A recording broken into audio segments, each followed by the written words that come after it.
السلام علیکم کلاس نہم و دہم. آج ہم اپنا دوسرا سبق شروع کر رہے ہیں، امید کی خوشی. سبق شروع کرنے سے پہلے ہم جو ہے وہ سبق کے مصنف کے بارے میں پڑھ لیتے ہیں کہ وہ کون تھے اور جو ہے وہ کہاں پیدا ہوئے. یہ سارا ان کے حوالے سے پڑھتے ہیں.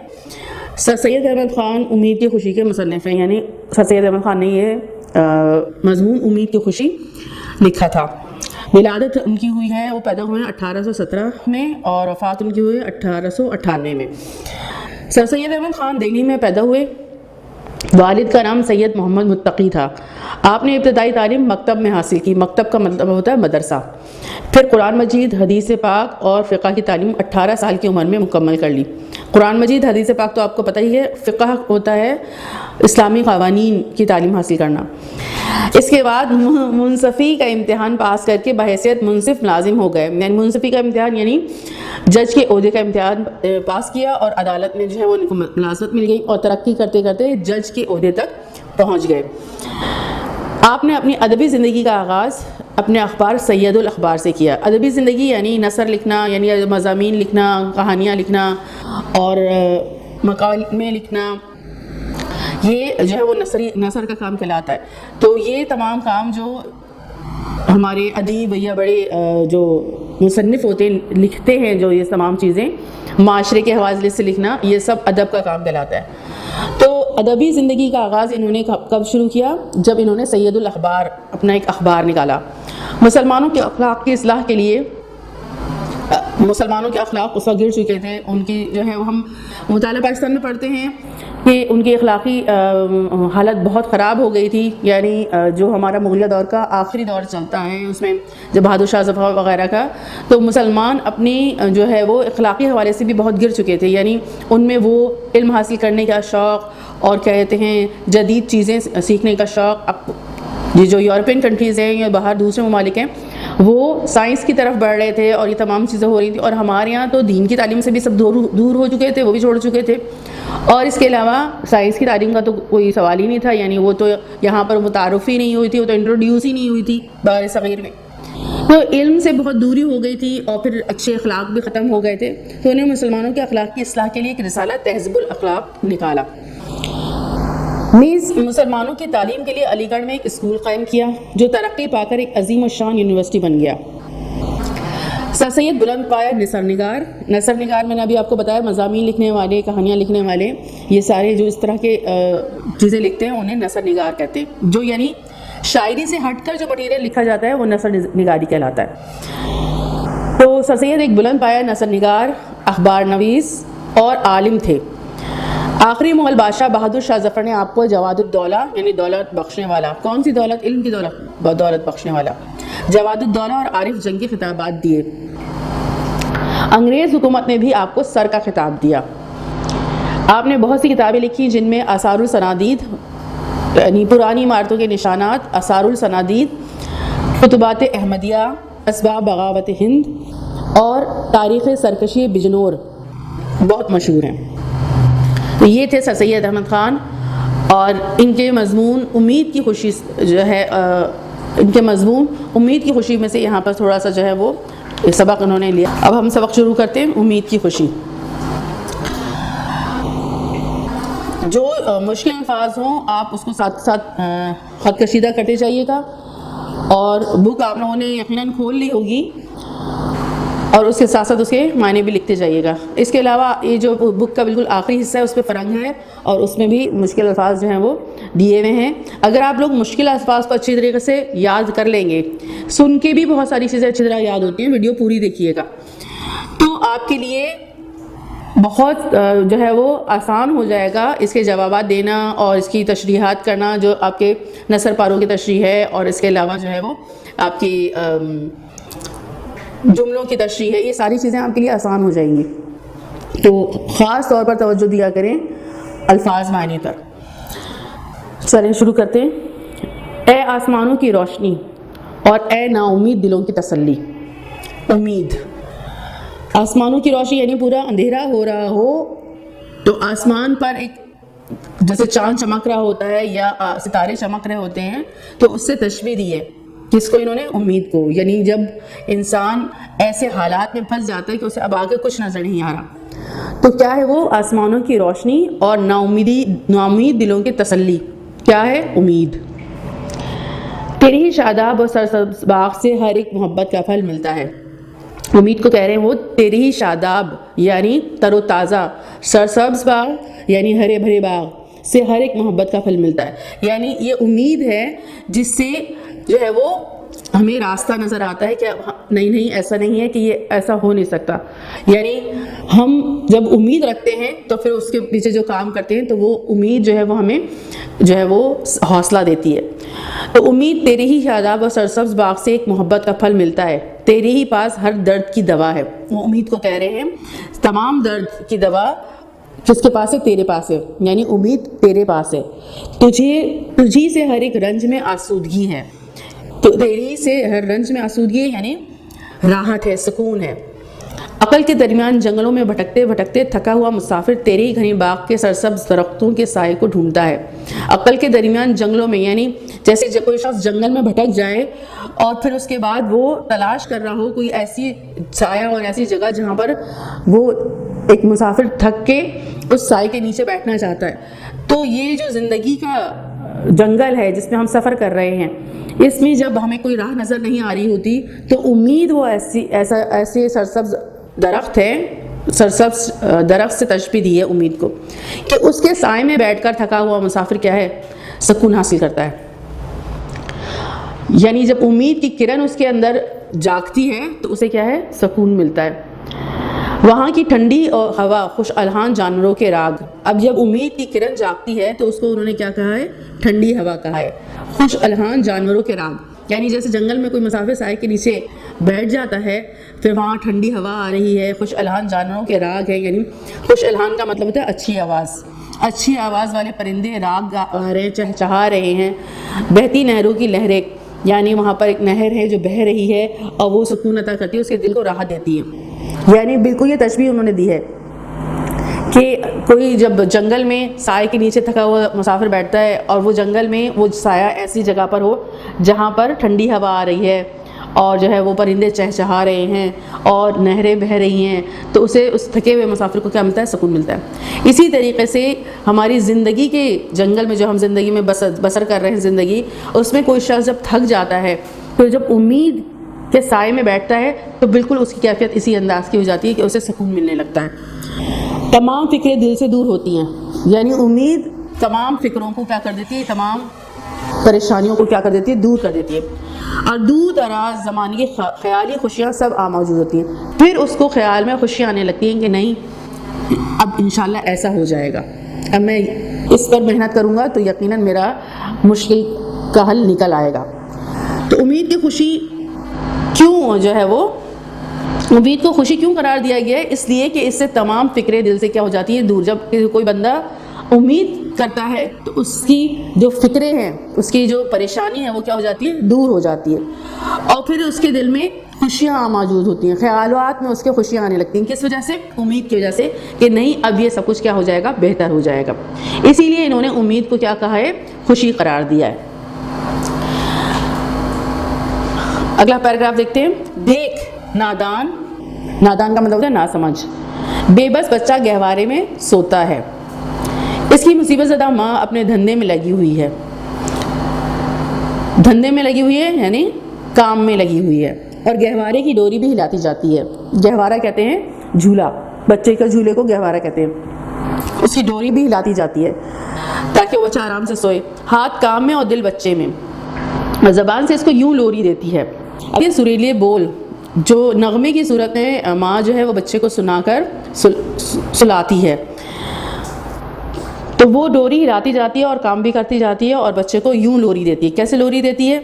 سو رہے میرے بچے سو رہے. اب یہ گیت کے انداز میں بول رہی ہوتی ہے.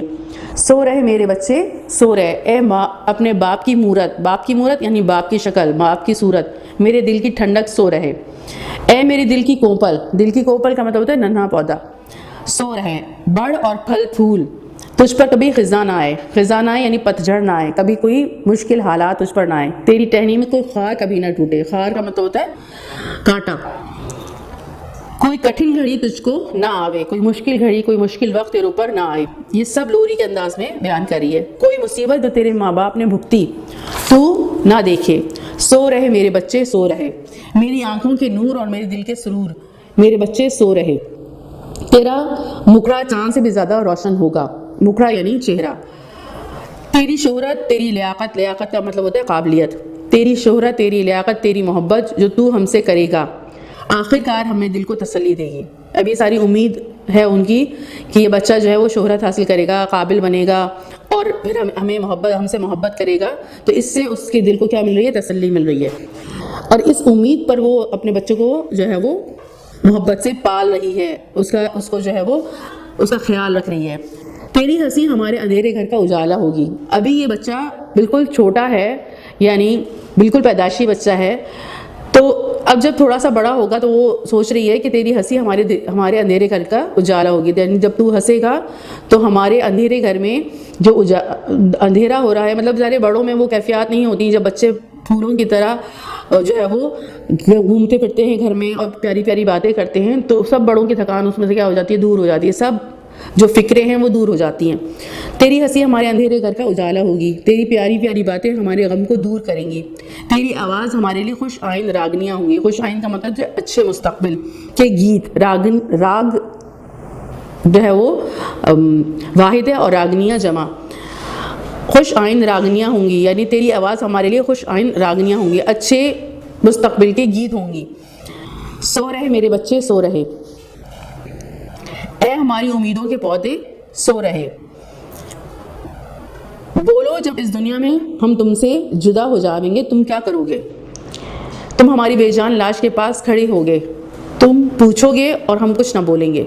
تم رو گے اور ہم کچھ رحم نہ کریں گے. اب یعنی دکھ کی کیفیت بھی پیدا ہو رہی ہے کہ ہم جب تم بڑے ہو جاؤ گے تو ہم جو ہے وہ اس دنیا سے چلے جائیں گے.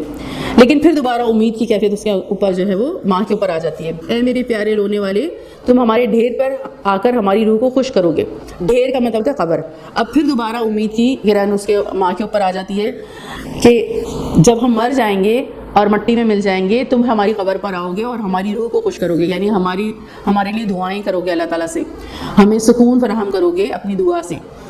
پھر یہ دوبارہ کیا ہم نہ ہوں گے اور تم ہماری یادگار میں آنسو بہاؤ گے. اپنی ماں کا محبت بھرا چہرہ، اپنے باپ کی نورانی صورت کو یاد کرو گے. ہم کو یہی رنج ہے کہ اس وقت ہماری محبت یاد کر تم رنجیدہ ہوگے، یعنی تم غمزدہ ہو گئے. اب دیکھیں، یعنی انسان کے اوپر امید اور نا امیدی کی کیفیت برقرار رہتی ہے. امید ہوتی ہے تو پھر وہ کچھ کام کرنے کے لیے تیار ہوتا ہے، آمادہ ہوتا ہے. اور پھر اس کے بعد نا امیدی ہوتی ہے، پھر اس کے بعد اس کے اندر امید کی کرن جاگتی ہے اور پھر اس کے بعد وہ کچھ نہ کچھ جو ہے وہ کرتا ہے. سو رہے میرے بچے سو رہے میرے بالے سو رہے. بالے کہتے ہیں بچے یا بچی کو بالا بھی کہتے ہیں. یعنی ماں اپنے بچے کو یہ جو پال پوس رہی ہے اور اس کی کیئر کر رہی ہے تو کس پر کر رہی ہے؟ امید پر کر رہی ہے کہ اسے امید ہے کہ یہ بچہ بڑا ہو کر ہمارے لیے سکون کا باعث ہوگا، ہمیں راحت دے گا، قابل بنے گا، ہمیں عزت دلوائے گا. تو یہ امیدی جو ہے، امید ہی جو ہے وہ کسی کو کام پر کیا کرتی ہے؟ آمادہ کرتی ہے. اگر امید ختم ہو جائے تو انسان تو کچھ بھی نہیں کر سکتا. اب آگے دیکھتے ہیں، یہ امید کی خوشیاں ماں کو اس وقت تھی جب کہ بچہ غوں غاں بھی نہیں کر سکتا تھا. یہ یعنی بالکل جھولے میں بڑا بچہ تھا، جھولے میں تھا، غوں غاں نہیں کر سکتا تھا، یعنی دودھ پیتا بچہ تھا، بالکل چھوٹا بچہ.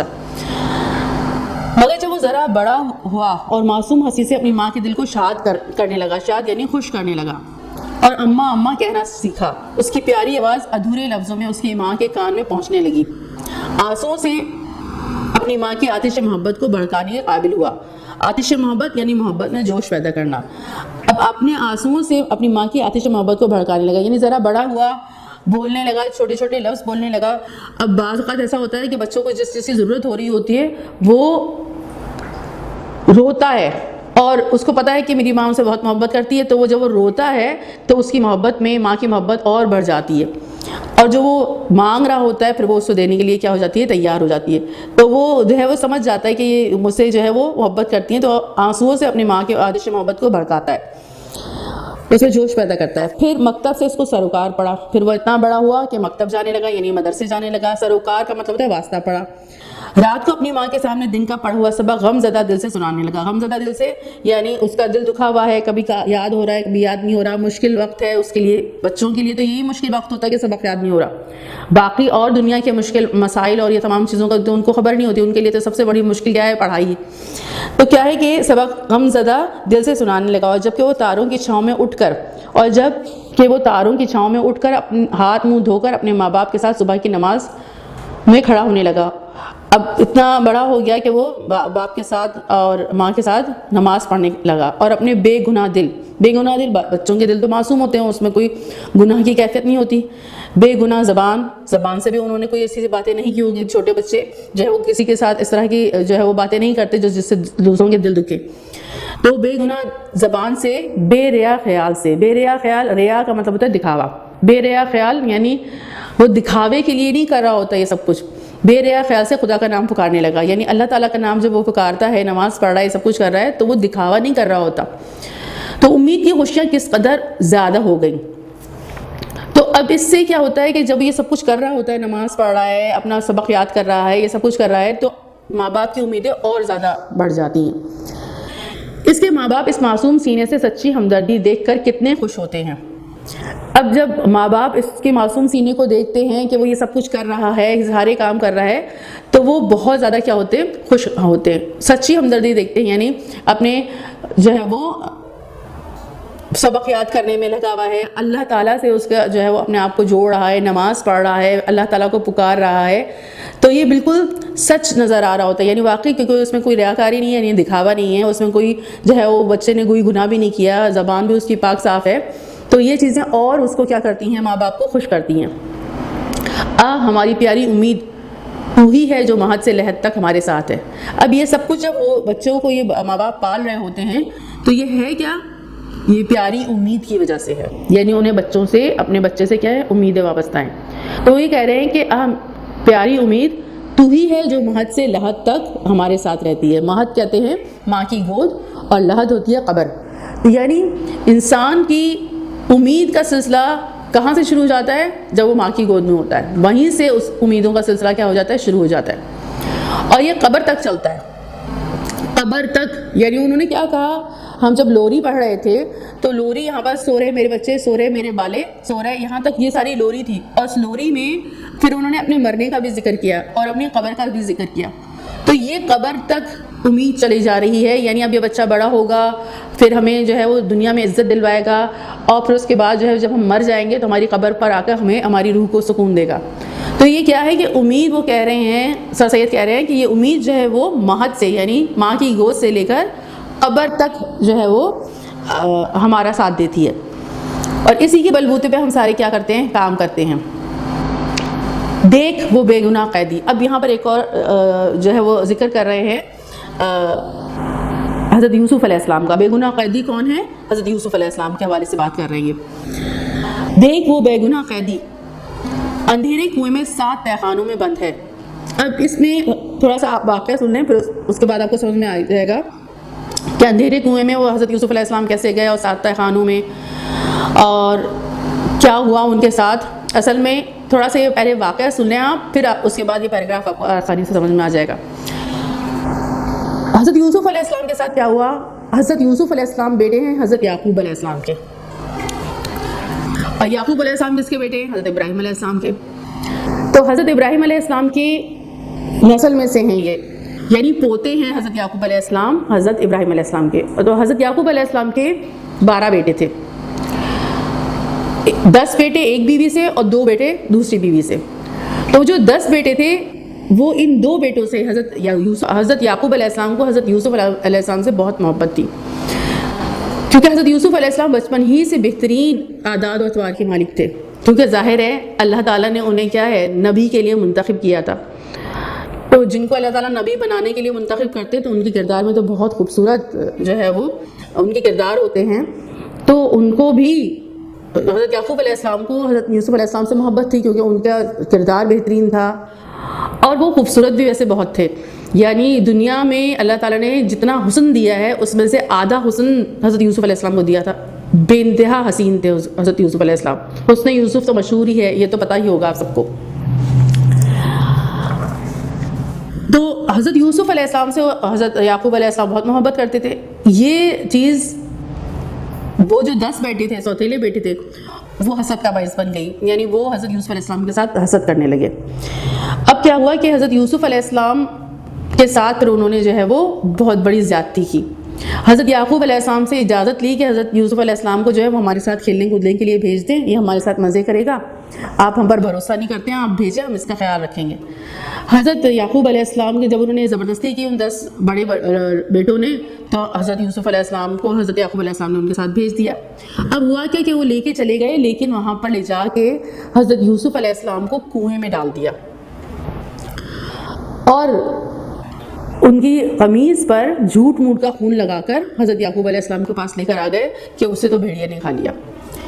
حضرت یعقوب علیہ السلام بہت روئے کہ انہوں نے حضرت یوسف علیہ السلام کے ساتھ یہ سب کچھ جو کیا.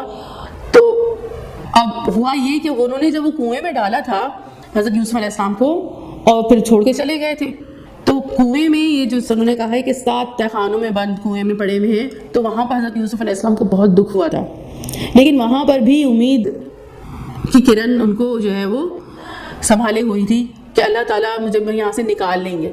اور ہوا کیا کہ ایک قافلہ آیا وہاں پر مصر سے, اور اس قافلے نے کیا کیا, پانی کے لیے ڈول ڈالا. تو جب پانی کے لیے انہوں نے کنویں میں ڈول ڈالا تو اس سے لٹک کر حضرت یوسف علیہ السلام اوپر آ گئے. جب انہوں نے دیکھا, وہ تو پانی سمجھ رہے تھے, جب انہوں نے دیکھا یہ تو ہے بچہ ہے اور اتنا خوبصورت بچہ, تو اس وقت جو ہے وہ بچے جس طرح ہمارے یہاں آج اغوا ہو کر جو ہے بکتے ہیں, اس طرح حضرت یوسف علیہ السلام کو انہوں نے جلدی سے اپنے چھپا لیا, اور انہوں نے کہا کہ اس کو تو لے جا کے ہم بیچیں گے, بڑی زبردست قیمت ملے گی.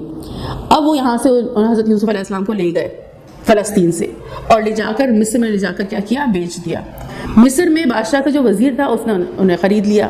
اب وہاں پر اس وزیر نے اپنے گھر لے کے گیا اور وہاں پر اپنی بیوی سے کہا کہ یہ بچہ ہے, اس کو جو ہے وہ کام کے لیے رکھ لیتے اور یہ ہمارے بیٹے کی طرح ہو جائے گا. اور اسے پالا پوسا انہوں نے, بڑا ہو گیا وہ. جب حضرت یوسف علیہ السلام وہاں پر بڑے ہو گئے, اپنے ماں باپ سے دور اور بالکل غیر قوم میں, غیر مذہب کے لوگ, یعنی اپنوں سے بالکل دور, تو یہ غم تو ان کو حضرت یوسف علیہ السلام کو تھا, یہ ساری چیزیں ان کے اندر موجود تھیں, تکلیف موجود تھی, لیکن امید کی کرن ساتھ ساتھ چل رہی تھی. تو وہاں پر حضرت یوسف علیہ السلام جب جوان ہوئے تو وہ تو انتہائی حسین تھے. اب وہ جو وزیر کی بیوی ہے وہ جو ہے وہ حضرت یوسف علیہ السلام کو پسند کرنے لگی, حال کہ اس نے پالا پوسا تھا. اور پھر کیا ہوا کہ اور عورتیں بھی حضرت یوسف علیہ السلام کو غلط نگاہ سے دیکھنے لگیں. حضرت یوسف علیہ السلام بہت باکردار تھے. اب اس میں کیا ہوا کہ وہاں کے معاشرے کی جو عورتیں تھیں وہ, اور یہ جو وزیر کی بیوی تھی وہ, اب حضرت یوسف علیہ السلام کو جو ہے وہ غلط راہ کی طرف لانے کی کوشش کر رہی تھی. حضرت یوسف علیہ السلام تو بے انتہا نیک, ظاہر اللہ کے نبی تھے وہ, تو وہ ان کے اندر تو یہ تمام چیزیں پیدا ہو ہی نہیں سکتی تھیں. تو جب انہوں نے ان کی بات نہیں مانی تو ان عورتوں نے ان کے اوپر الزام لگا دیا کہ یہ خراب آدمی ہے.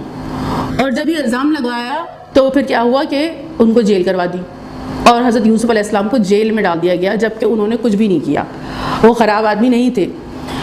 اور یہ پورا واقعہ ہے. پھر وہ حضرت یوسف علیہ السلام کئی عرصے جیل میں رہے. پھر اللہ تعالیٰ کی طرف سے کچھ ایسے حالات ہوئے کہ وہاں پر جو ہے وہ قحط سالی کا ہونے لگا. بادشاہ نے خواب دیکھا, اور پھر بادشاہ نے جو ہے وہ اس کی تعبیر وغیرہ معلوم کی. تو اوروں لوگوں نے تو صحیح تعبیر نہیں دی, لیکن حضرت یوسف علیہ السلام کے پاس جو قیدی تھے وہ جب چھٹ کر گئے ہیں واپس بادشاہ کے پاس اپنی سزا بھگت کے, تو وہاں پر انہوں نے بتایا کہ ہمارے ساتھ ایک اتنا بہترین شخص تھا, وہ بڑی اچھی تعبیریں دیتا ہے. تو میں خواب کی تعبیر بادشاہ سے کہا اگر مجھے آپ اجازت دیں میں اس کے پاس جاؤں جیل میں, اور جا کے وہاں پر بتاؤں کہ ایسا ایسا ہوا تھا. ایسا خواب جو ہے وہ بادشاہ نے دیکھا ہے, تو اب آپ اسی تعبیر بتائیے. تو انہوں نے آ کے حضرت یوسف علیہ السلام کو خواب سنایا. تو حضرت یوسف علیہ السلام نے تعبیر دی کہ اب جو 7 سال آنے والے بہت زیادہ قحط سالی کے ہوں گے اور حالات بہت خراب ہو جائیں گے, پوری تعبیر دی. تو بادشاہ نے حضرت یوسف علیہ السلام کو بلوا لیا, اور بلکہ یعنی وہ جیل سے بھی نکلے, اور پھر اس کے بعد انہیں جو اپنے خزانے کا وزیر خزانہ بنا دیا. اور جو ساری فصلیں وغیرہ تھیں اس کا سارا کنٹرول حضرت یوسف علیہ السلام کو دے دیا. حضرت یوسف علیہ السلام سے نے مانگا بھی تھا کہ مجھے آپ یہ دے دیجئے تو میں یہ سارا سنبھال لوں گا تاکہ یہ جو قحط سالی کے حالات ہوں گے یہ سنبھل جائیں گے. اور وہی ہوا, حضرت یوسف علیہ السلام نے بہترین سنبھالا دیا. اور اس میں ہوا یہ کہ پھر پورے مصر کے ارد گرد کے فلسطین تک بھی قحط سالی پھیل گئی اور بہت زیادہ حالات خراب ہوئے. اور پھر کیا ہوا کہ فلسطین سے بھی ان کے بھائی آ کر غلہ یعنی اناج وغیرہ کھانے پینے کا سامان ان سے لے کے جانے لگے, اور وہ پہچان بھی نہیں رہتے کہ یہ حضرت یوسف ہے جن کو ہم نے کنویں میں ڈالا تھا. پھر ایک وقت آیا کہ وہ جو ہے وہ ان کے پاس آ گئے اور انہیں نیچے ہونا پڑا جنہوں نے ان کے ساتھ حسد کیا تھا. یہ سارا واقعہ ہے. تو لیکن جو وقت حضرت یوسف علیہ السلام نے گزارا قید میں اور اس پریشانی میں جب وہ اکیلے تھے سب اپنے گھر والوں سے دور, تو اس وقت وہ یہ بتا رہے ہیں کہ ان کو اس وقت بھی کیا تھی, امید تھی. اور امید کی خوشی جو ہے وہ کیا ہوتی ہے یہ سارا یہاں سے پڑھتے ہیں ہم. دیکھ وہ بے گناہ قیدی اندھیرے کنویں میں 7 تہہ خانوں میں بند ہے, اس کا سورج کا ساتھ چمکنے والا چہرہ زرد ہے. اب ظاہر اتنے خوبصورت اور حسین تھے, سورج کی طرح چمکنے والا چہرہ زرد پڑ گیا یعنی پیلا پڑ گیا. بے یار و دیار یعنی کوئی دوست نہیں ہے, یار دوست, اور دیار کا مطلب ہوتا ہے غیر وطن. تو بے یار و دیار یعنی نہ کوئی دوست اور نہ کوئی ہم وطن, نہ کوئی اپنے وطن میں تھے وہ. غیر قوم غیر مذہب کے لوگوں کے ہاتھوں میں قید ہے. بڈھے باپ کا غم اس کی روح کو صدمہ پہنچاتا ہے. بڈھے باپ یعنی حضرت یعقوب علیہ السلام کو کہہ رہے ہیں کہ حضرت یعقوب علیہ السلام کا جو اپنے باپ کا جو غم ہے, ظاہر ہے ان کو پتا تھا کہ میرے والد کتنے زیادہ غمزدہ ہوں گے مجھ سے دور ہو کے, کیونکہ وہ مجھ سے بہت محبت کرتے ہیں. تو یہ سوچ کر ان کی روح کو صدمہ ہوتا تھا, یعنی ان کے اندر دکھ محسوس ہوتا تھا ان کو. قید خانے کی مصیبت, اس کی تنہائی, اس کا گہرا اندھیرا. اب قید خانے میں کیسے گئے, میں نے ابھی آپ کو واقعے میں سنایا ہے. قید خانے کی مصیبت, اس کی تنہائی, اس کا گہرا اندھیرا اور اس پر اپنی بے گناہی کا خیال اس کو نہایت ہی رنجیدہ رکھتا ہے. یہ تمام چیزیں جو ان کے ساتھ ہو رہی تھیں یہ یعنی حضرت یوسف علیہ السلام کو غمزدہ کر رہی تھیں. اپنے باپ کا سوچتے, اپنے والد کا سوچتے تھے تو ان کی روح کو اندر دکھ اور تکلیف پہنچتی تھی. پھر قید میں یہ تمام چیزیں جو ان کے ساتھ ہو رہی تھیں, اندھیرا تھا اور تنہائی تھی, اور پھر بے گناہ تھے, انہوں نے کچھ کیا بھی نہیں تھا, تو یہ چیزیں انہیں بہت زیادہ غمزدہ کر دیتی تھیں. اس وقت کوئی اس کا ساتھی نہیں ہے مگر اے ہمیشہ زندہ رہنے والی امید, تجھی میں اس کی خوشی ہے. لیکن کیا چیز تھی بس ان کے ساتھ, امید کہ ایک وقت آئے گا کہ اللہ تعالیٰ مجھے وہ جو الزام میرے اوپر یہ عورتوں نے لگایا ہے اس سے بری کر دیں گے, اس سے پاک کر دیں گے, اور سب کو پتہ چل جائے گا کہ میں بے گناہ ہوں. یہ امید تھی. اور ایک وقت آئے گا, انہیں یہ بھی امید تھی کہ ایک وقت آئے گا کہ میں اپنے ماں باپ سے مل جاؤں گا. دعائیں کرتے ہوں گے اور اللہ تعالیٰ سے اچھی امید رکھتے ہوں گے. تو کیا ہے کہ یہ امید اللہ جو ہے وہ انسان کو حوصلہ دیتی ہے. اور یہی وجہ ہے کہ ہمیں کہا گیا ہے کہ نا امید تو کافر ہی ہوتے ہیں. ہم تو مسلمان ہیں, نان مسلم بھی جو ہے وہ امید کے سارے کام کرتے ہیں. اگر امید نہ ہو تو کسان فصل ہی نہیں لگائے. کیوں؟ کیونکہ اگر اس کو امید ہوتی ہے نا کہ میں جو بیج بوؤں گا پھر وہ پلے بڑھے گا اور پھر وہ جو ہے وہ فصل میری اپج آئے گی, اور پھر اس کے بعد ہم فصل کاٹیں گے, پھر ہمارے حالات بہتر ہو جائیں گے. تو یہ سارا کسان کام کس امید پہ کرتا ہے, اس امید پہ کہ یعنی یہ فصل لگ جائے گی اور فصل جو ہے وہ ہمیں اس کا پھل ملے گا. کوئی درخت کوئی لگاتا ہے تو اس لیے لگاتا ہے کہ درخت بڑا ہو جائے گا اور پھر اس کے بعد جو ہے وہ ہمیں پھل دے گا. اسی طریقے سے جو کوئی بھی جو کام کرتا ہے وہ امید کے بھروسے پہ کرتا ہے, یعنی ایک وقت آئے گا کہ یہ جو میں چیز کرنا چاہ رہا ہوں یہ مجھے مل جائے گی. تو یہ ساری امید کے بلبوتے پہ سارا کاروبار جو ہے وہ کس پر چل رہا ہے, امید پر چل رہا ہے. ورنہ تو کوئی شخص کاروبار ہی نہ کرے, ماں بچے کو جو ہے وہ بچوں کی جو ہے وہ دیکھ بھال نہ کرے, اور جو ہے لوگ کاروبار نہیں کریں اگر امیدیں نہ ہوں, تو یہ پوری دنیا کس پر چل رہی ہے. کہتے ہیں کہ امید پہ دنیا قائم ہے. یہ ساری جو جتنا بھی کاروبار حیات چل رہا ہے, یہ جو کاروان حیات ہے یعنی پورا جو دنیا کا قافلہ ہے اور زندگی رواں دواں ہے, وہ کس پر ہے, امید پر ہے. امید پر دنیا قائم ہے. اور ہم تو مسلمان ہیں, ہم جب کوئی کام کرتے ہیں تو ہم کس سے اپنی امید وابستہ کرتے ہیں, اللہ تعالیٰ سے. یعنی ہم امید اپنے اوپر اپنی جو جتنی بھی ہماری حیثیت ہوتی ہے ہم اس کے مطابق کیا کرتے ہیں, کام کرتے ہیں. یہ نہیں ہوگا کہ ہم امید کریں تو صرف بیٹھے اور کرائیں کچھ نہیں, ایسا نہیں ہوتا. یعنی جو دنیاوی اسباب ہیں ہمیں بتائے گئے وہ تمہیں اختیار کرنے ہیں, اور پھر اس کے بعد بھروسہ کس پہ کرنا ہے, اللہ تعالیٰ پر کر رہے ہیں. اور امید رکھو کہ اللہ تعالیٰ تمہارے حق میں جو بھی کرے گا بہتر ہی کرے گا. جو تمہارا کام ہے وہ تم نے کرنا ہے, اور باقی کس پہ چھوڑنا ہے؟ اللہ تعالیٰ پہ. تو کیا ہے کہ سارا کچھ ہم کس بیس پہ کرتے ہیں؟ امید کی بیس پہ کرتے ہیں. اور امید جو ہے وہ حوصلہ دیتی ہے. یعنی جب ہم حالات بہت خراب دیکھ رہے ہوتے ہیں تو جب ہمارے اندر کوئی امید کی کرن جاگ جاتی ہے تو ہمیں وہ ہمت اور طاقت عطا کرتی ہے, اور پھر ہم دوبارہ کھڑے ہو کے کیا کرتے ہیں؟ وہ اپنا جو ہے مشن جاری رکھتے ہیں. یہ جنگیں جو ہوتی ہیں وہ بھی کیا ہے؟ فتح نصیب کس کو ہوتی ہے؟ جس کے اندر امید کی کرن زیادہ اچھی ہوتی ہے. اور مسلمان کی امیدیں ساری کس سے وابستہ ہے؟ یہ یاد رکھیے گا. اپنی صلاحیت پر کوئی بھروسہ نہیں ہوتا, اللہ تعالیٰ کس وقت جو ہے وہ ختم کر دے. ہم تو مسلمان ہیں, ہمیں یہ معلوم ہونا چاہیے کہ ہماری ساری امیدیں کس سے وابستہ ہیں؟ اللہ تعالیٰ سے. نہ اپنی صلاحیت پر نہ کسی دوسرے پر. ہم امید کرتے ہیں صرف اپنے رب سے. اور اللہ تعالیٰ نے قرآن مجید میں فرمایا ہے نا امیدی کیا ہے؟ کفر ہے. یعنی اللہ تعالیٰ سے نا امید نہ ہو. اللہ تعالیٰ سب کچھ کر سکتے ہیں لیکن ہماری سمت صحیح ہونی چاہیے. ہم اس کے کہنے پر چلیں اور وہ راستہ اختیار کریں, وہ سب کچھ کریں جیسا اللہ تعالیٰ نے ہمیں کرنے کو کہا ہے. پھر امید رکھیں اللہ تعالیٰ سے. تو نا امیدی کیا ہے؟ کفر ہے. اور قرآن مجید میں اللہ تعالیٰ نے فرمایا اللہ کی رحمت سے تو کافر ہی نا امید ہوتے ہیں. اور ہم تو اللہ تعالیٰ کی رحمت سے کیا ہے؟ پر امید ہے. لیکن ہمیں اپنا کردار اپنے آپ کو بھی کیا کرنا ہوگا؟ صحیح کرنا ہوگا. اور دیکھیں حضرت یوسف علیہ السلام کو بھی کیا ہوا کہ حضرت یوسف علیہ السلام جیل سے بھی نکلے, اور پھر وہ وقت آیا اللہ تعالیٰ نے ایسے حالات کر دیے کہ ان کے بھائیوں کو آ کر حضرت یوسف علیہ السلام کے آگے جھکنا پڑا کہ آپ ہمارے لیے اناج کا بندوبست کریں. وہ انہیں پہچانتے بھی نہیں تھے. جب انہوں نے حضرت یوسف علیہ السلام نے انہیں اناج دیا, وہ لے کے گئے, سب کچھ ہوا. پھر جب دوبارہ آئے تو حضرت یوسف علیہ السلام نے کہا وہ بھائی کو لے کر آنا چھوٹے بنیامین کو. اور پھر اس کے بعد انہیں بتایا تو انہوں نے کہا کہ آپ کا ایک بھائی ہوتا تھا. تو انہوں نے کہا پھر ساری چیزیں جو ان کو بتائی. پھر انہوں نے کہا آپ یوسف ہیں؟ تو انہوں نے کہا ہاں میں یوسف ہوں. اور پھر کہا کہ والد کو بھی لے کر آئیے گا. تو اللہ تعالیٰ نے ان سب کو کیا کر دیا؟ دوبارہ ملا دیا. اور کیا ہوا؟ یہ ساری چیزیں کیا تھی حضرت یوسف علیہ السلام کی؟ اللہ تعالیٰ سے جو دعائیں کی تھیں, انہوں نے صحیح راستہ اختیار کیا تھا, تو انہیں اللہ سے امید تھی کہ اللہ تعالیٰ یقیناً میری دعا کو کیا کرے گا؟ قبول کرے گا, اور میرے حالات کیا ہو جائیں گے؟ سب صحیح ہو جائیں گے. تو یہ تھے آپ کی کا سبق امید کی خوشی. یعنی امید جو ہے وہ انسان کو کیا دیتی ہے؟ حوصلہ دیتی ہے, اور کام کرنے کی طاقت جو ہے اس کے اندر پیدا ہوتی ہے. قوت داعیہ ہے, یعنی یہ دعوت دیتی ہے, فورس دیتی ہے انسان کے آگے بڑھنے کے لیے. تو اب اس میں سوال و جواب دیکھ لیتے ہیں ہم. طرز سوالات کے جوابات دیجیے. مصنف نے امید کو خوشی کیوں قرار دیا؟ یہ آپ نے سبق میں ہی پڑھا ہے کہ ظاہر ہے اس سے تمام فکریں دور ہو جاتی ہیں, اور جو خیالی خوشیاں ہیں وہ آپ موجود ہوتی ہیں. اس کی وجہ سے دل کو کیا ملتی ہے؟ راحت اور سکون ملتا ہے.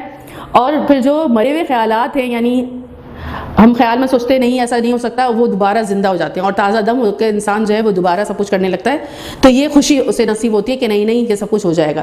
تو کیا ہے کہ یہ اس کا جواب آپ کو جو ہے وہ پہلے پیراگراف میں مل جائے گا. آپ اسے 2-3 دفعہ پڑھیں تو آپ آسانی سے اس کا جواب جو ہے وہ دے سکتے ہیں. اور دوسرا کیا ہے؟ مصنف نے امید کو خوشی کیوں قرار دیا؟ یہ ہم نے ابھی دیکھ لیا. دوسرا کیا ہے؟ ماں بچے کو کیا لوری دیتی ہے. یہ یہاں سے دوسرے پیراگراف سے لوری جو ہے وہ شروع ہوئی ہے. دوسرا پیراگراف پورا لوری پر ہے. تو اس میں 2-3 دفعہ اس کو آپ پڑھیے گا تو آرام سے آپ اس کا جوابات بالکل ساری, کس طرح وہ بچے کو جو ہے وہ اپنے باپ کی مورت, میرے دل کی ٹھنڈا, کے سارے لوری کے الفاظ ہیں. تو یہ آپ پڑھیں گے تو یہی سارے الفاظ جو ہے وہ آپ نے کہ بے یار و مددگار, غیر قوم میں غیر مذہب کے لوگوں کے درمیان ہیں, اپنے باپ کے حوالے سے, یعنی حضرت یعقوب علیہ السلام کے حوالے سے جب سوچتے تھے وہ چیزیں, اور پھر کو قید کی تنہائی, یہ ساری چیزیں. اور مزید بڑھ کر یہ کہ بے گناہی کا خیال, جب وہ کہ بھائی میں نے تو کچھ بھی نہیں کیا, تو یہ چیز انہیں کیا کر دیتی تھی؟ رنجیدہ کر دیتی تھی. امید ہماری زندگی میں کیا تبدیلی لا سکتی ہے؟ امید ہماری زندگی میں یہ تبدیلی لا سکتی ہے کہ ہم دوبارہ ہمارے اندر کیا پیدا کر سکتی ہے؟ حوصلہ پیدا کر سکتی ہے کام کرنے کا. اگر حالات ایسے ہو گئے ہیں اور ہم یہ سوچ رہے ہیں کہ اب کچھ نہیں ہو سکتا, لیکن جب امید کسی کے اندر جاگ جاتی ہے تو یہ اس کے غم کا کیا ہے؟ مداوا بن جاتی ہے. اور امید ہر درد کی کیا ہے؟ دوا ہے. مصیبت اور پریشانی میں امید اچھے مستقبل کی نوید سناتی ہے. یعنی جب امید کوئی جو ہے وہ اس کے اندر کسی کے اندر پیدا ہو جاتی ہے تو اس کے اندر جد و جہد کی طاقت پیدا ہو جاتی ہے, اور وہ جو ہے وہ کام کرنے کے لیے کیا ہو جاتا ہے؟ تیار ہو جاتا ہے. اور جب کام کرنے کے لیے وہ تیار ہو جاتا ہے, پھر اس کے بعد اس سمت میں صحیح طریقے سے کام کرتا ہے, تو ظاہر ہے وہ چیزیں کیا ہے اسے حاصل ہوتی ہیں. تو یہ امید زندگی کو کیا کر دیتی ہے؟ تبدیل کر دیتی ہے. اگر امید نہ ہو تو انسان تو کچھ بھی نہیں کرے. امید ہمیں کام پر کیا کرتی ہے؟ آمادہ کرتی ہے, اور جب ہم کام کرتے ہیں تو پھر اس کے اچھے نتائج کیا ہمیں ملتے ہیں. اگر پہلے ہی سے اسٹوڈنٹ بھی سوچ لے کہ نہیں مجھے تو بھائی میں کتنی بھی محنت کر لوں گا, اگر دماغ میں یہ بیٹھ جاتی ہے بات لوگوں کے, نہیں بھائی میں کتنی بھی محنت کر لوں گا تو مجھے تو اچھے مارکس ملیں گے نہیں, سارے مارکس جو ہے وہ پیسے کے بلبوتے پر ہوتے ہیں, یہ ہے وہ, تو پھر کوئی کام کرنے کے پرچے پڑھنے کے لیے تیار نہیں ہوتے. یا بہت سے لوگ ایسے ہوتے ہیں کہ ان کے دماغ میں بیٹھ جاتا ہے نہیں بھائی میں کچھ بھی کر لوں میرے تو حالات ٹھیک نہیں ہو سکتے, تو وہ کچھ نہیں کرتے. تو امید قوت داعیہ ہے, یعنی آپ کو فورس دیتی ہے اور اس سے پھر آپ کے حالات کیا ہو جاتے ہیں, بہتر ہو جاتے. امید روشنی کی کیا ہے, کرن ہے, اور جد و جہد کے اوپر آمادہ کرتی ہے, اور پھر اس کے بعد زندگی میں کیا آنے لگتی ہے, تبدیلی آنے لگتی ہے. آپ کی کون سی امید آپ کے والدین کے لیے خوشی کا باعث ہے؟ اب یہ تو ہر ایک بچے کی جو ہے وہ جانتا ہوگا کہ کس چیز سے ہمارے والدین جو ہے وہ خوش ہوں گے اگر ہم ایسا کر لیں گے. اب ویسے اگر دیکھا جائے تو اسٹوڈنٹس کے لیے یعنی والدین اگر بچوں کو پڑھاتے لکھاتے ہیں تو اس امید پر کہ یہ قابل بنیں گے, یہ کسی اچھے عہدے پر پہنچیں گے. تو اگر بچے کے اندر بھی یہ امید پیدا ہو جائے اور یہ جو ہے وہ یہ سوچے کہ میں بہترین جو ہے وہ تعلیم حاصل کروں گا اور جو ہے وہ اپنے ملک کا بھی نام روشن کروں گا اور اپنے گھر والوں کی پریشانی کو بھی دور کرنے کا گھر والوں کے لیے سہارا بنوں گا, تو یہ جو اس کی سوچ ہے, یہ جو اس کی امید ہے, یہ والدین کے لیے بھی کیا ہے, خوشی کا باعث ہے. اس سبق کا خلاصہ 100 الفاظ میں لکھیے. اب خلاصہ کس طرح لکھتے ہیں اور مرکزی خیال کیا ہے وہ ہم تھوڑا سا ڈسکس کر لیتے ہیں. مرکزی خیال ہوتا ہے اس میں کوئی واقعہ آپ نہیں بیان کرتے اور کسی شخصیت کو بھی بیان نہیں کرتے, اس میں وہ بیسک تھیم لیتے ہیں جس پر کسی نے کوئی چیز لکھی ہے, یعنی اس کے ذہن میں کون سی ایسا اہم پوائنٹ آیا جس پر پھر اس نے سارا مٹیریل لکھا ہے, تو وہ مرکزی خیال کہلاتا ہے. مرکزی خیال لکھنے کے لیے آپ کو سب سے پہلے سبق کا حوالہ دینا ہوگا. یعنی اب جیسے یہ ہم اس کا امید کی خوشی کا مرکزی خیال کریں گے تو پہلے یہ بتائیں گے کہ امید کی خوشی کہاں سے لیا گیا ہے. امید کی خوشی ایک اصلاحی مضمون ہے جو سر سید کی مضامین سے ماخوذ ہے. ماخوذ یعنی لیا گیا ہے, مضامین سر سید سے یہ سبق جو ہے امید کی خوشی لیا گیا ہے. اور حوالے مصنف کیا دیں گے, امید کی خوشی کے مصنف کون ہے, سر سید احمد خان ہیں, اور تھوڑا سا ان کے بارے میں اور مزید لکھ دیجیے گا کہ وہ 19ویں صدی کے عظیم مصلح ہیں, مصلح قوم ہیں, یعنی قوم کی اصلاح کے لیے انہوں نے کام کیے. اور اس کے علاوہ جو اردو کو آسان فہم بنایا, یعنی انہوں نے جو ہے وہ اردو کی تحریروں میں سادگی پیدا کی, سلاست اور روانی پیدا کی, اور پرانے جو تصنع کے الفاظ استعمال ہوتے تھے وہ ختم کیے. تھوڑا بہت اس کے حوالے سے بتا دیجیے گا تو حوالہ مصنف ہو جائے گا. پھر اس کے بعد اس کا مرکزی خیال لکھیں گے. مرکزی خیال میں نے آپ کو بتایا کہ کسی قسم کی کوئی شخصیت کو آپ کوئی جو ہے وہ چیزوں کو اس طرح واضح نہیں کریں گے. جیسے چیپٹر میں یہاں پر ہم نے ماں کے حوالے سے جو ہے وہ سارا پڑھا کہ ماں یہ کر رہی ہے, پھر حضرت یوسف علیہ السلام, اس میں یہ سب مرکزی خیال میں یہ سب کچھ واضح نہیں کرتے. مرکزی خیال میں جو بیسک تھیم اس کے دماغ میں آیا لکھنے والے کے, کس چیز پر اس نے جو ہے وہ مین پوائنٹ کیا ہے جس پر اس نے پورا وہ لکھا ہے, تو وہ مرکزی خیال کہلاتا ہے. یعنی مرکزی خیال میں آپ کیا لکھیں گے, سر سید احمد خان اپنے مضمون امید کی خوشی میں امید کی اہمیت اور قدر و قیمت کا احساس دلانے کی کوشش کر رہے ہیں. وہ کہتے ہیں کہ انسان بہت سے کام صرف اس لیے کرتا ہے کہ وہ کاموں سے اچھی امیدیں وابستہ کرتا ہے کہ میں یہ کر رہا ہوں تو اس کا نتیجہ کیا ہے, اچھا نکلے گا. اور کاروان حیات چلتا رہا ہے. کاروان حیات یعنی یہ جو زندگی کا قافلہ ہے وہ کس بیس پر چل رہا ہے, امید کی بنیاد پر چل رہا ہے. سب امید لگاتے ہیں تو سارا کام جو ہے پوری دنیا جو ہے وہ کر رہی ہے. کاروبار حیات امید کے سہارے روا دوا ہیں.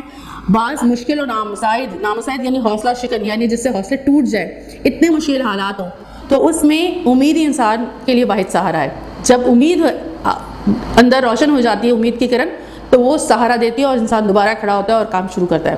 اچھی امید رکھ کر وہ ہر مشکل اور ہر پیچیدگی اور ہر اذیت کا سامنا کر لیتا ہے. یہ امید ہے جو ماں کی گود سے قبر تک ہمارے ساتھ رہتی ہے.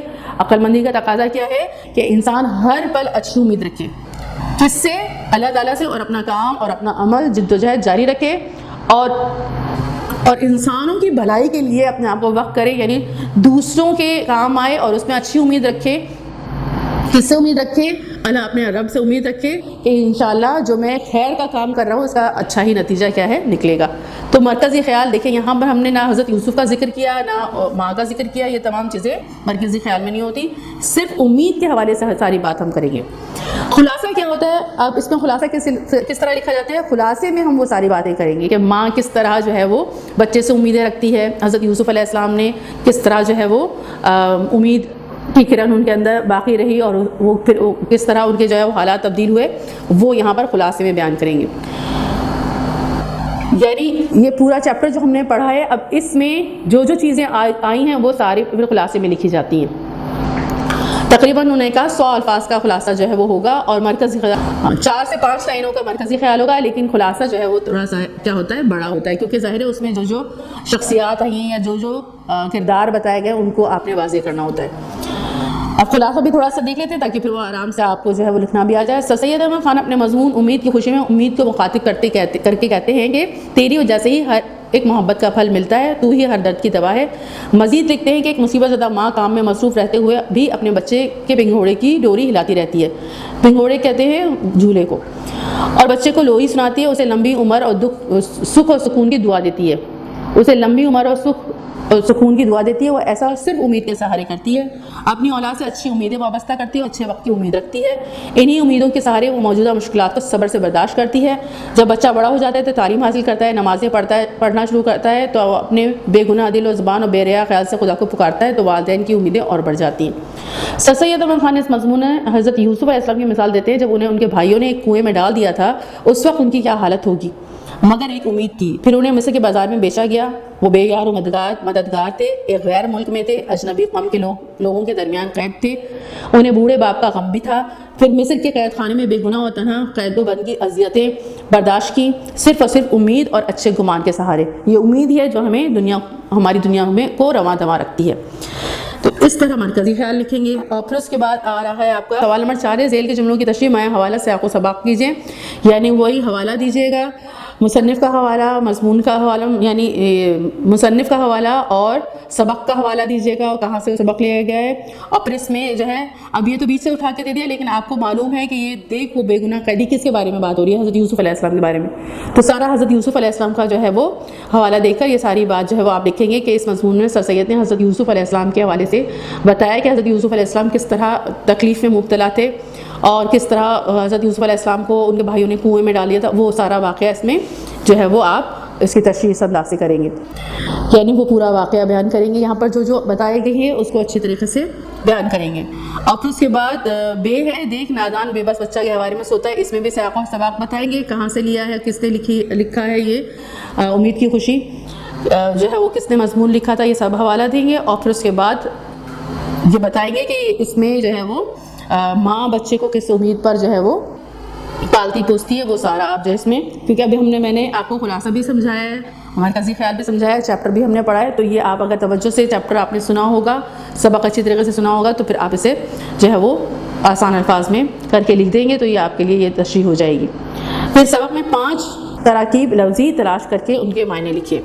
اب اس میں تراکیب کیا ہوتی ہیں، یعنی 1-2 الفاظ کو ملا کے جو لفظ بنائے جاتے ہیں وہ کیا ہے، تراکیب کہلاتی ہیں. تو اس سبق میں کون کون سی تراکیب استعمال ہوئی ہیں؟ خوش اور الہان. الہان کا مطلب ہوتا ہے آواز، اور خوش آپ کو پتہ ہے، تو دونوں لفظوں کو ملا کر ایک جو ہے لفظ بنا ہے خوش الہان. اسی طریقے سے مزید اور لفظ ہیں کہ 2 لفظ مل کے کوئی ایک جو ہے وہ ترکیب کوئی ایک لفظ بن جائے. اس میں خوش آئند ہے، آتش محبت ہے، بے ریا خیال ہے، بے یار و مددگار. اب یہ سب لکھے ہیں، یعنی اور بھی آپ دیکھ لیجئے گا. تو اس کو لکھ کر اور اس کے کیا لکھنے ہیں، اس کے معنی تلاش کرنے ہیں آپ نے. یہ آپ کو معنی جو ہے وہ میں نے بتائے ہیں، یہ آپ کر سکتے ہیں. پھر درج ذیل جملوں میں سے اسم فعل اور حروف کی نشاندہی کیجیے. اب درج ذیل جملے یہ بہت آسان ہے، کوئی اتنا مشکل نہیں ہے. سوال نمبر 6 بھی، اسلم نے چائے پی. اسلم نے چائے پی. اب اس میں اسم کون سا ہے، فعل کون سا ہے اور حرف کون سا ہے؟ آپ چھوٹی کلاسز سے بھی کرتے ہوئے آ رہے ہیں، کوئی اتنا مشکل نہیں ہے. اسم کون سا ہے؟ اس میں اسم کسی چیز کا نام. اب یہاں پر یہ کیا ہے، نام ہے، یہ بھی کیا ہے، نام ہے. تو یہ کیا ہے، اسم ہے. یہ دونوں کیا ہے، اسم ہے. اور پی کیا ہے، فعل ہے، جس میں کام کا کرنا ظاہر ہو رہا ہے. اور نے کیا ہے، حرف ہے. کا، کی، کے، سے، نے، ہے، یہ سب کیا ہے، حرف ہے. اور یہ کیا ہے، چیزوں کے نام کیا ہوتے ہیں، اسم کہلاتے ہیں. اور جس میں کام کا کرنا ظاہر ہو رہا ہے وہ فعل کہلاتا ہے. تو اب یہ حامد کتاب پڑھ رہا ہے، یہ کوئی اتنا مشکل نہیں ہے، آپ کر لیں گے. وہ کراچی میں رہتی ہے، یہ بھی کوئی اتنا مشکل نہیں ہے. سبق کا مرکزی خیال ہم کر چکے ہیں. اور طلباء سر سید پر 250 الفاظ پر مشتمل ایک مضمون لکھیں. اب اس میں مضمون جو ہے وہ آپ نے لکھنا ہوگا. مضمون کس انداز سے لکھا جاتا ہے؟ مضمون ویسے یہ ہے کہ ہم جب اچھی طرح چیپٹر کر لیں گے تو کوئی ایک ویڈیو ہم ایسی بھی بنا لیں گے جس میں مضامین لکھنا جو ہے میں آپ کو بتاؤں گی کہ کس طرح مضمون لکھا جاتا ہے. لیکن ہلکا سا بتا دیتی ہوں. تو یہ ہے کہ کہیں آپ کو مل جائے سر سید کا مضمون کسی کتاب میں، تو بیسک چیز کیا ہوتی ہے کہ کسی شخصیت پر جب ہم مضمون لکھتے ہیں تو اس طرح لکھتے ہیں کہ پہلے تو اسے بتاتے ہیں وہ کون تھے، وہ شخصیت کو بیان کرتے، یعنی وہ کہاں پیدا ہوئے، کہاں تعلیم حاصل کی، یعنی کس حوالے سے جانے جاتے ہیں، وہ پورا پیراگراف، پہلا پیراگراف ان کے بارے میں تعارف ہوتا ہے. پھر اس کے بعد انہوں نے کیا کام کیے، ان کے کام کے حوالے سے ہوتا ہے. ظاہر ہے جب وہ مشہور شخصیت ہوگی یعنی کوئی بڑا کام کیا ہوگا تو اس حوالے سے، ان کے کام کے حوالے سے، ان کی شخصیت کے حوالے سے وہ ساری چیزیں ہوتی ہیں. اور کس طرح انہوں نے کسی چیز کو حاصل کیا، اچیو کیا. جیسے قائد اعظم پر لکھیں یا شخصیت پر لکھیں تو انہوں نے کیا کیا کارنامے انجام دیے. پہلے میں تو ان کو ان کا تعارف کروائیں گے. جیسے ہم نے حوالہ مصنف پڑھا تھا تو اس میں سارا تعارف پڑھا تھا. پہلے والے پیراگراف میں کیا تھا، تعارف پڑھا تھا ہم نے. پھر اس کے بعد کیا انہوں نے کیا ادبی کام کیے، وہ کام اب اس کو ذرا پھیلا کر لکھیں گے، اچھی طریقے سے لکھیں گے. پھر اس کے بعد انہیں کیا کیا خطابات ملے، سر سید کو کس نے کیا خطابات دیے. بادشاہ ظفر نے جو ہے وہ خطاب دیا، اور پھر اس کے بعد انگریزوں نے خطاب دیا. تو یہ سارے پھر انہوں نے کیا کیا کون کون سی کتابیں لکھی. تو اس طرح اگر ہم بہت اچھی طریقے سے ان کے اوپر لکھیں گے تو مضمون بن جائے گا. تو یہ ہے کہ 2-3 جگہ سے اگر مضمون اگر ہم پڑھ بھی لیں گے یا اس کو ذرا اچھی طریقے سے دیکھ لیں گے، اور آپ کے جو مطالعہ پاکستان میں سر سید کے اوپر بہت مٹیریل ہے وہاں پر آپ دیکھ لیں تو آسانی سے مضمون بھی لکھ سکتے ہیں. بس ان کی date of birth, date of death, اور اس کے علاوہ انہوں نے جو کام کیے، جو کتابیں لکھی، اس میں سے کتابوں کے کچھ کتابوں کے نام جو ہے وہ انہوں نے سید الاخبار جو انہوں نے نکالا اس کے حوالے سے. تو یہ جو آپ کا جو ہم نے حوالہ پڑھا ہے، یعنی چیپٹر شروع کرنے سے پہلے جو سر سید احمد خان کے بارے میں پڑھا ہے، اس سے بھی بہت سہولت ہو جائے گی آپ کو. اور مطالعہ پاکستان میں بھی جو مٹیریل لکھا ہے اس سے بھی سہولت ہو جائے گی. تو یہ آپ آرام سے سر سید پر جو ہے وہ مضمون لکھ سکتے ہیں. 100 کتنے الفاظ کا کہا ہے، 250 الفاظ کا. تو تھوڑا سا جو ہے وہ پھیلا کر لکھنا ہوگا، یعنی اس میں اور مزید چیزیں جو ہے وہ ڈالنی پڑیں گی. اور مطالعہ پاکستان میں جو آپ نے چیپٹر پڑھا ہے تشکیل پاکستان، اس میں علی گڑھ تحریک سے جو ہے وہ آپ کو مٹیریل مل جائے گا. تو آپ کو جو ہے وہ الفاظ مزید مل جائیں گے، تو آپ جو ہے وہ 250 الفاظ اس کے اندر ڈال سکتے ہیں. ذرا اس کو اچھی طریقے سے پڑھ لیجیے گا، اور یہاں سے جو آپ کا مصنف کا حوالہ ہے وہ پڑھ لیجیے گا. تو آپ 250 الفاظ پر یہ سر سید احمد خان پر مضمون لکھ سکتے ہیں. اور انگلش میں چیپٹر بتا رہی ہوں مطالعہ پاکستان کا، میکنگ آف پاکستان، اس میں علی گڑھ موومنٹ سے، وہاں سے آپ مٹیریل پڑھ لیں گے تو آپ آرام سے جو ہے وہ سر سید پر مضمون لکھ سکتے ہیں. السلام علیکم ورحمۃ اللہ وبرکاتہ.